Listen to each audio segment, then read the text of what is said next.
and welcome to this last session of day 7 of Anantha, which is the poetry festival being conducted by Samyukta Poetry.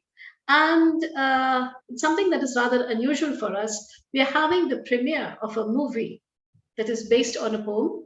And with us today is Rama Sundar Ranganathan, and she is the brains, the composer, and the singer behind this particular movie.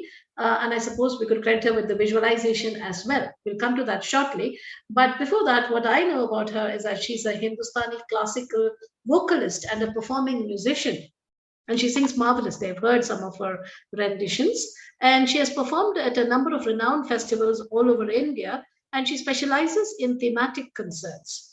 And she is an author who has published with Rupa and Co., with Tata Infomedia and Navneet Publications. She also conducts workshops on music and uses art as a tool for reaching out across schools and colleges in Delhi, Gurgaon, and so on. And she borrows very deeply from subcontinental painting and Indian classical music traditions, for her poetic compositions, and therefore they are strong on lyrical content while being simple in their structure. And I think we are going to witness a bit of that in the video that's coming up shortly. And she has collaborated with dancers to make short films of her music and spoken words. So, Rama, welcome. And partnering her in sharing her vision is Nehha Bhatnagar, who could not be here with us. She's located abroad and the time zones are a bit awkward for her. Nehha Bhatnagar is quite a famous young Bharatanatyam dancer, and she's a cultural entrepreneur as well. And she basically, uses dance as a means, through her foundation called Sarvam. I'm sorry, through her foundation called Sarvam, and she has organized, pretty massive art festivals and residencies. And Neha Bhatnagar is very crucial to Sarvam Shakti, which is a flagship project that trains over 200 girls from urban slums professionally in Indian classical dances and Hatha Yoga. And she has performed in over 15 countries and 18 Indian states. She is an empaneled member of the ICCR. And she's a TEDx speaker. So, we are in pretty august company, right? So now I would like to take this conversation to Rama, and I would request her to talk us through her poetic journey. I mean, a musician, sure she is. A singer, definitely. So, is poetry an extension of your musical talents, or did musical talents lead to poetry? How is it? First of all, I'm very thankful to you, Sonia, for inviting me to this event.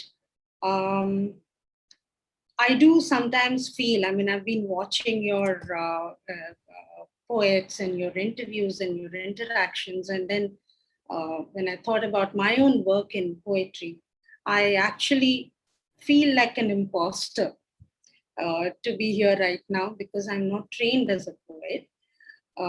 However, having been a student of classical music, Indian classical music is full of poetry, so lyrical, and even a plain raga is without any text is poetic. So the idea of poetry has, been ingrained in me because of my musical training. Though you would be surprised to know that my qualification is in something like something as staid as commerce and accounts. I've got a master's in commerce and accounts. But since I took to music, my mother is a Carnatic musician, so is my sister. We hail from Tanjore. But we've never lived in the South. We've always lived in Delhi. So as a kid who was growing up in Delhi, I was definitely exposed to Hindi and a lot of northern culture. I've heard a lot of Hindustani music. But I started learning music much, much later after having worked in the corporate sector, uh, to do justice to my qualification. But my heart was with music, and I started learning music. And with the blessings of my gurus, Pandit Tejpal Singh Ji, I have accomplished some fair bit in music. Uh, but how did poetry come in? I really don't know. I knew, I would have to talk about my poetry. So I was trying to think, when was that first moment when, I felt like writing something as a verse. And I could go back to that one day when I was learning a rag called Bihag um, from my Guruji Pandit Tejpal Singh Ji. And he was trying to explain the technicalities of music and exactly how one is taught music. You just follow the phrases that your guru sings. And in between, he said, Rama, Bihag has got a very dream-like quality. And he has this ability to, bring out the abstract in ragas through words. So those things stuck somewhere in my mind. And I would, come back and make notes in terms of swaras and what he told me about the raga. But I would also write notes like this where he has probably, mentioned something abstract or poetic. And out of the blue, I just started writing small verses. I don't even know how, but it was maybe 12 years back uh, when I started learning from Guruji. Since that period, I started writing small. If you notice, my poems are not very big. They're all very short verses.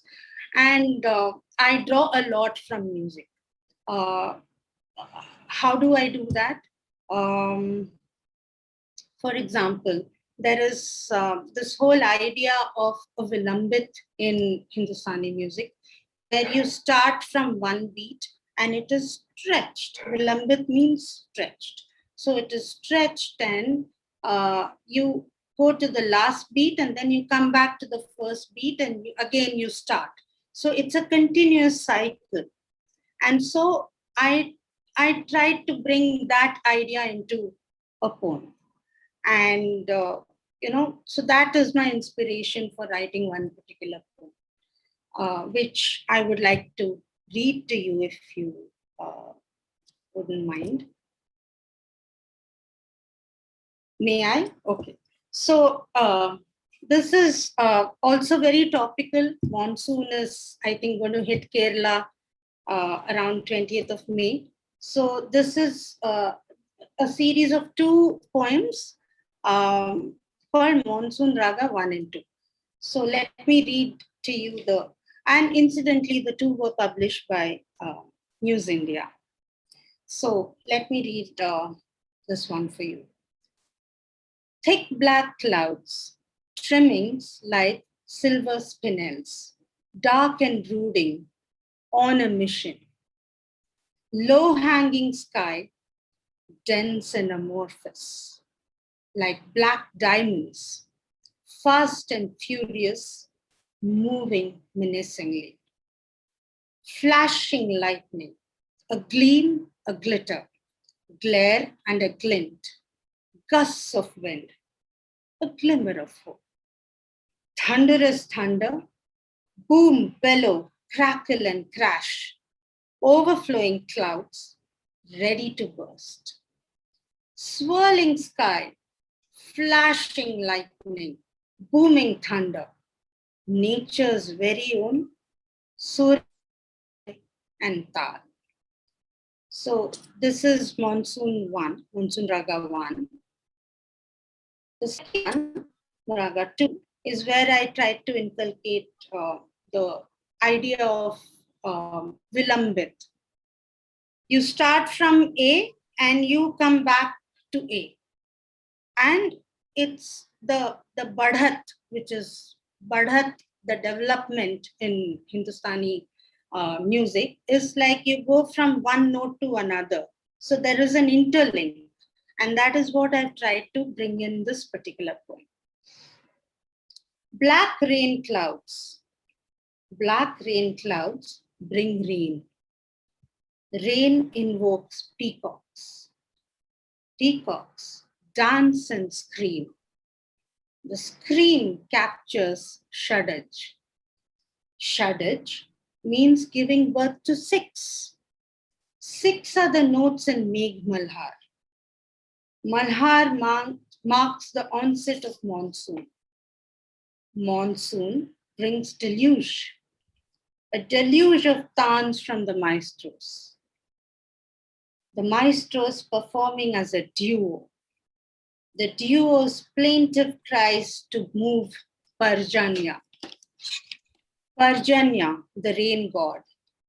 The rain god gifts black rain clouds. Black rain clouds bring rain. So this was Monsoon Raga 2. And again, inspired by Monsoon Raga, Megh Malhar.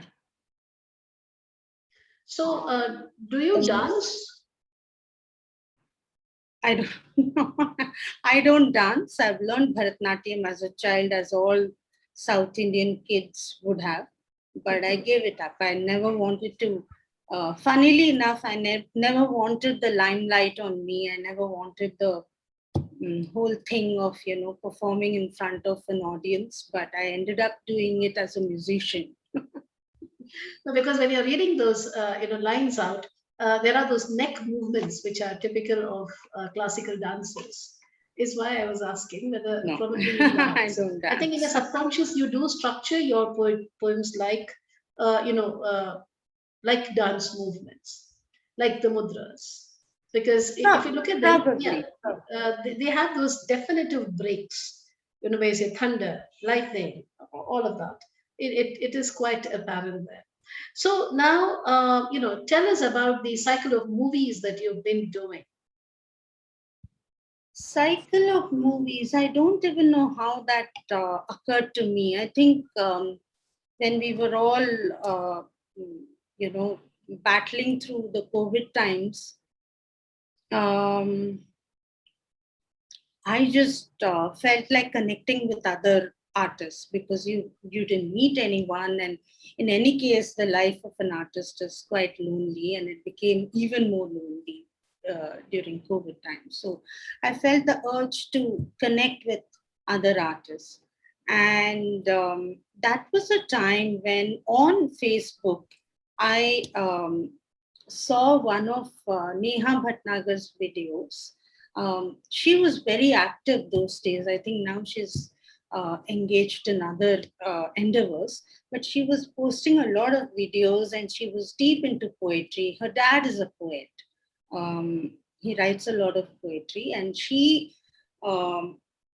enacted she recited and enacted and did abhinaya for one particular poem which his dad had written for his mom on their, I don't know, 30th or 40th anniversary or something like that.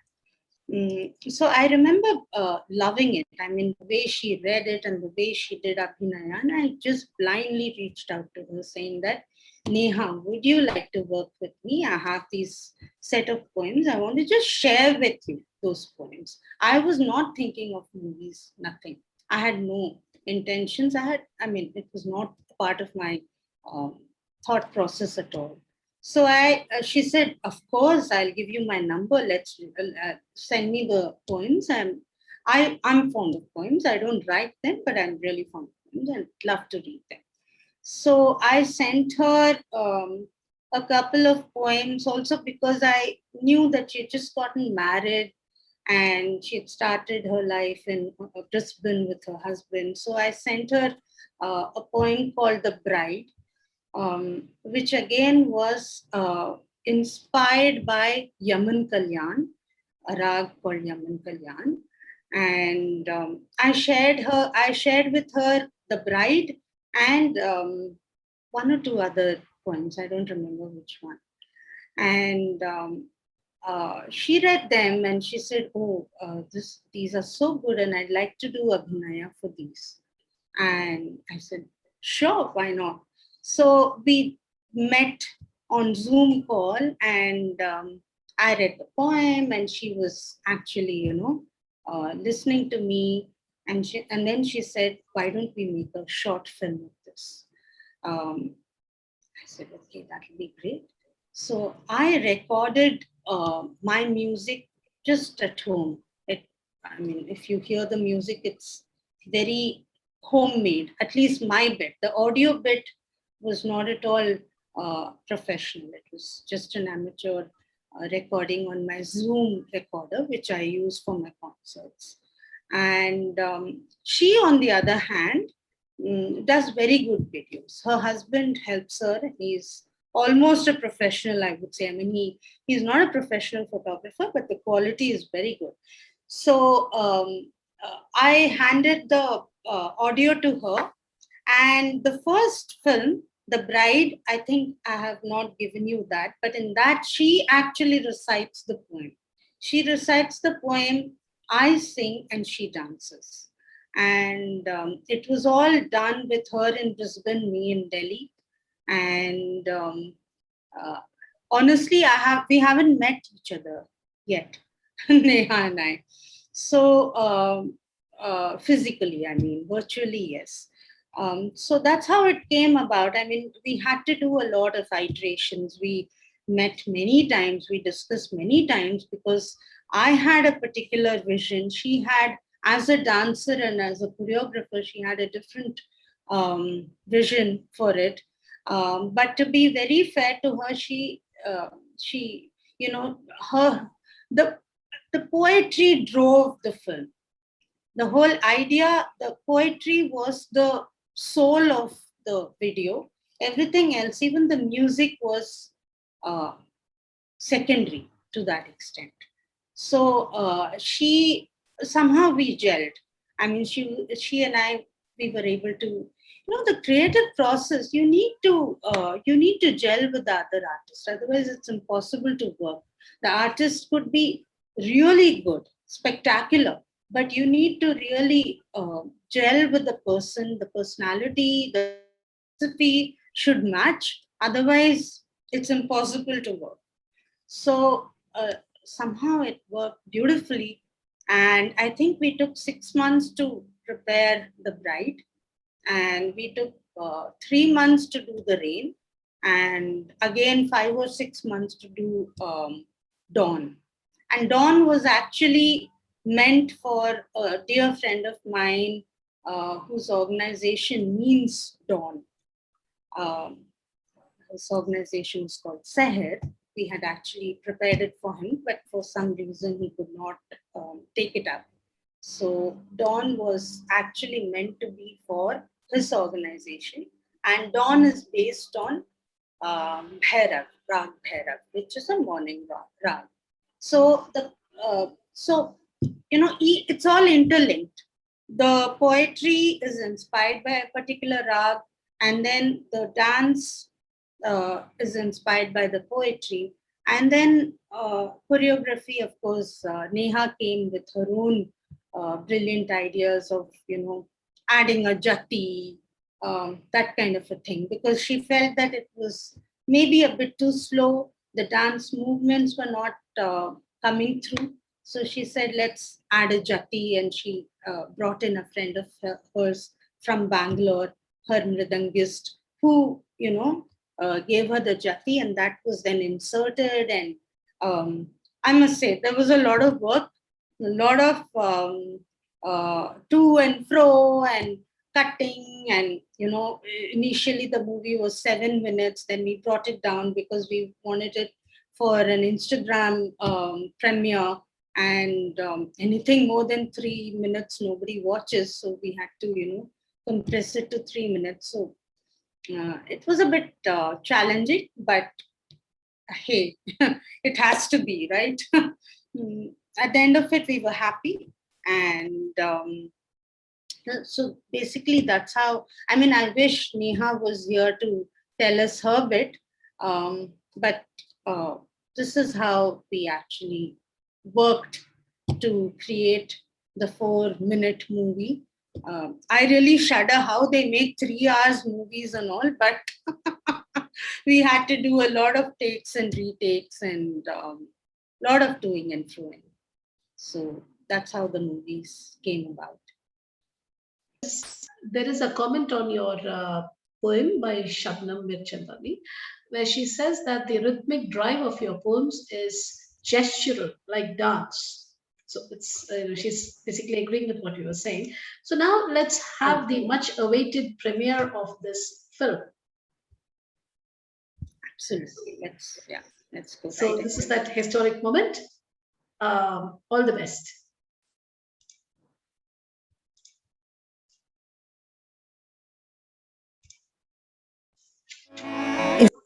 The rustle of the dawn? Is it the rustle of the dawn? Or the hum of the universe? Primordial sounds, a whisper from the past.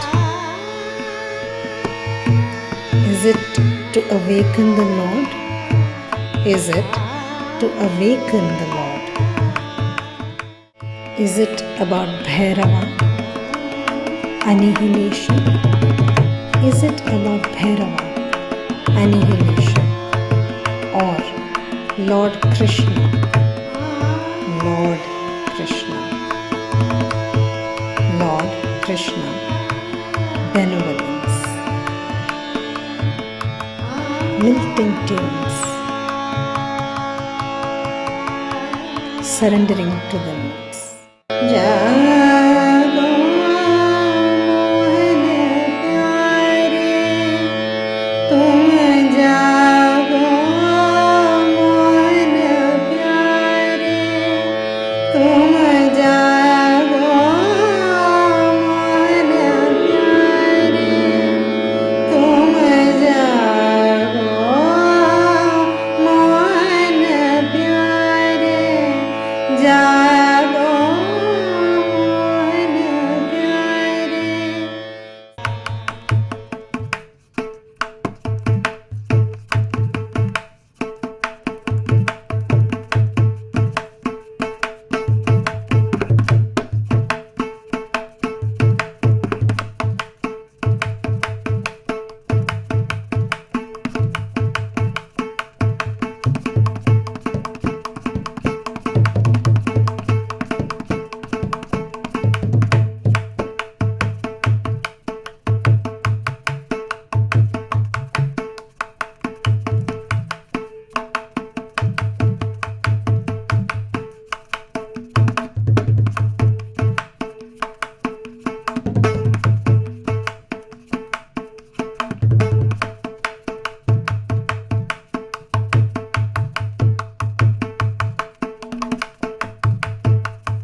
soulful chants,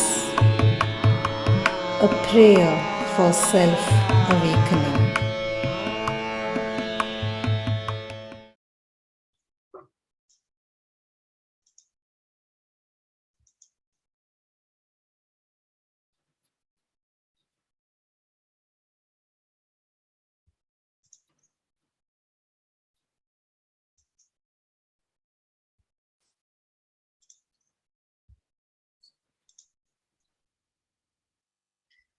Thank you so much. Oh, not at all. It was a beautiful visual experience. It was lovely to watch. It was lovely to hear. And I'm very honored that you decided to premiere this film with us here today, because it's the right time also. You know, the movie is called Dawn, but here we are at dusk. And it gave the perfect impression. I almost felt like I was waking up now. So, that kind of visual felicity is to be commended. That power of conviction that is there in your lines, in the music, as well as in the dance. Because there was no doubt in my mind at this point that I am only waking up now. Wow. As with anybody who watches this movie, yes, as Shabnam ji says, this visual exuberance has blessed her morning. Incidentally, she is joining from a place where it is morning at this point of time. So you have a Okay. transnational waking experience. Wow. So thank you very much for mentioning that. I had forgotten, Shabnam ji, that it is morning at your place right now. So a bit of explanation with regard to the technicalities of the music and the interpretation. Sure. So as I said, this particular poem has been inspired by Rag Bhairav. Bhairav is a morning rag, and there are many rasas that this particular rag evokes. And there are different compositions in this rag. There are compositions which are Krishna based. There are compositions which are Shiva based. So one of the common themes that runs through most of my poems, and especially through these three films, is the idea of duality, yin and yang, or Purusha, Prakriti, dynamic, static, Vadi, Samvadi, Nayaka, Nayaki, Bhava. The whole, everything is about this and that. So in this particular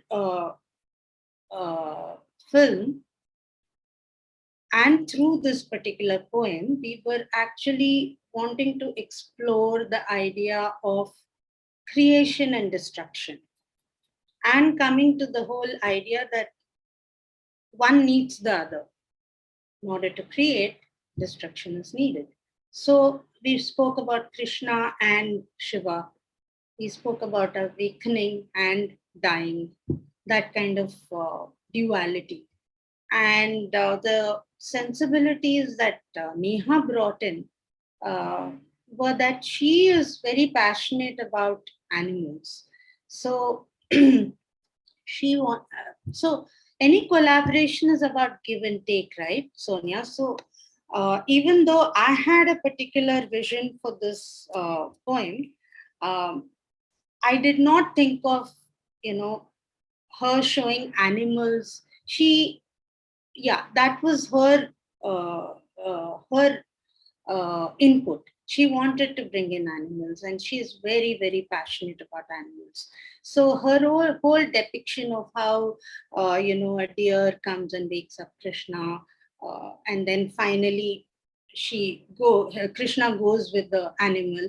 That was all her take, her input. So that is where she came in, and the middle part was totally her input, the beginning and the end, and of course choosing the shot. If she was here, she would have explained how challenging it was to actually shoot, because she wanted that particular ambience, the lighting. As a photographer, Ompi wanted that particular lighting, because we're talking about dawn, and she was actually dancing on water. So she did say that it was quite challenging, and therefore very rewarding also. So basically, that was what we were aiming for, and hopefully, it conveys what we wanted it to convey. I hope. Of course, yes, it did convey. In fact, Shabnamji says that she loved the pantheistic creed that was infused into the performance. Absolutely, the presence of animals, the cows, the birds, the deer, all of that. Yeah. It's a very, very visually rich. In fact, the movie is titled Dawn, but I got a distinct Rain feeling as well. I watched the movie Rain as well, right? So yeah, I think it's the richness of color in the film that it gives the impression that it's just rain. And rain is one of those relief bringing, phenomena. So what that does for most people is that it just cools the mind. It was a very aesthetic experience, Rama. I must tell you that. I rarely, go out of my way to add a lot of adjectives to people's work.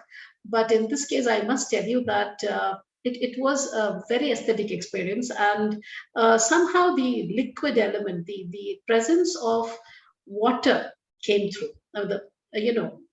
Somehow there was such a rich feel to the entire visual experience that it felt like there was the presence of water, either impending or already somewhere there.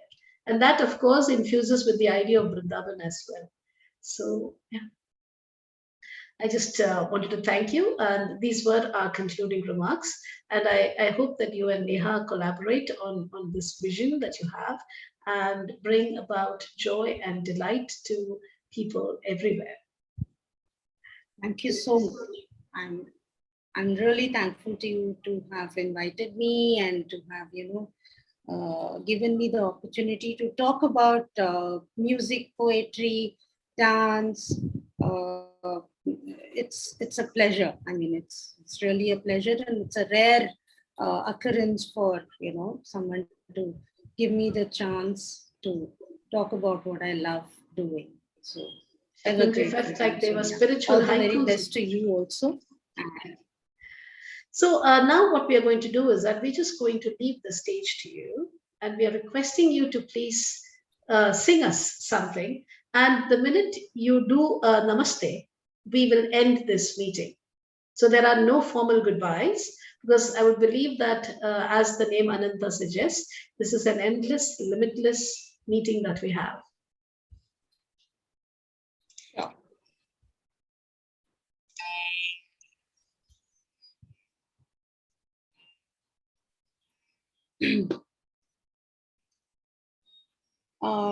I started with a poem on Monsoon Raga.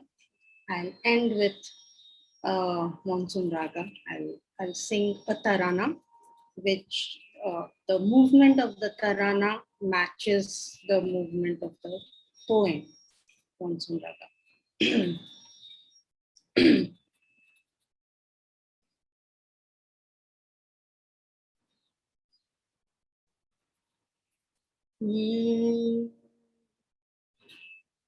Deem ta dirna ta deem ta dirna ta deem ta dirna tanana dirna ta dirna tanana dirna ta dirna yalalli yalala yalala deem ta dirna ta derena tanana derna derna yalalli yalala yalala dimta derena abreter seni chaman bulbulagul fasle bahar साखियों मुतेरी बो में यार बसें दीमता देरना दीमता देरना तनना देरना यलल्ली यलला यलला दीमता देरना दीमता देरना दीमता देरे ना